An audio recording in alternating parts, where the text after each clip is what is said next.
有飞机哥在的地方，必有飞机可以坐。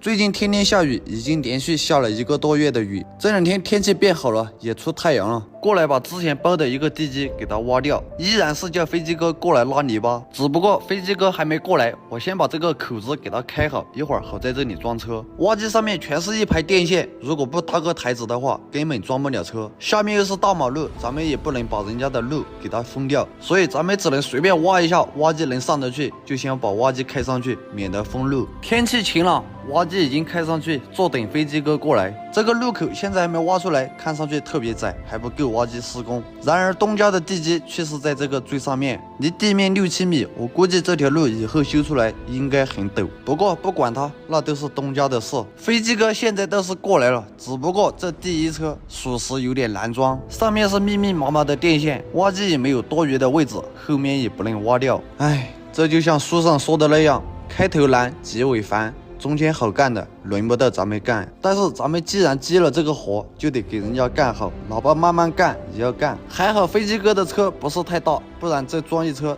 得要多久时间才能装得满呀？我已经压得这么低了，可是挖机的小臂还是要碰到电线，多少是感觉有点逼屈了。咱们第一车千万不能给飞机哥装满，让他先探探路再说。谁想到我才一个华丽的转身，飞机哥就已经搁里头了，还说先给他装半车探探路，谁想到半车他都上不去。我本想给他推上去的，奈何挖机也是在水泥板上，特别滑，推不动，无奈实属没办法，只能卸货喽。果然啊，有飞机哥在的地方必定坐飞机，信心满满的给他装了半车，结果他还上不去。现在货箱里面的泥巴已经细得差不多，咱们先来推一下，看看能不能上得去。摩擦摩擦，在这光滑的地上摩擦，上不去，根本上不去。挖机也是在下坡，又是在水泥板上，特别滑，根本推不上去。咱们重新调整一个姿势，重新来过。现在货箱里面基本上是没有泥巴了，只有一小部分而已。如果空车都还上不去，我就没办法了。咱们先调整姿势，等飞机哥上车一起使力。这轮胎都快磨秃噜皮啊，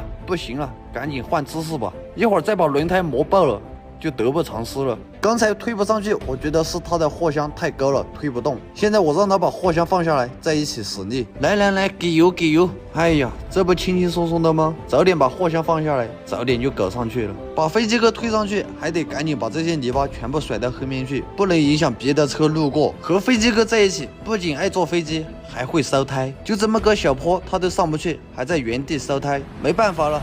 只能搞点沙子在下面垫一下。今天真的是一波三折，不是坐飞机就是现车，不是现车就是烧胎。每天少赚几百，生活多姿又多彩啊！里面还有一点点泥巴，给他把斗翘起来，让它全部倒下来。这些泥巴都是湿的，倒也倒不下来。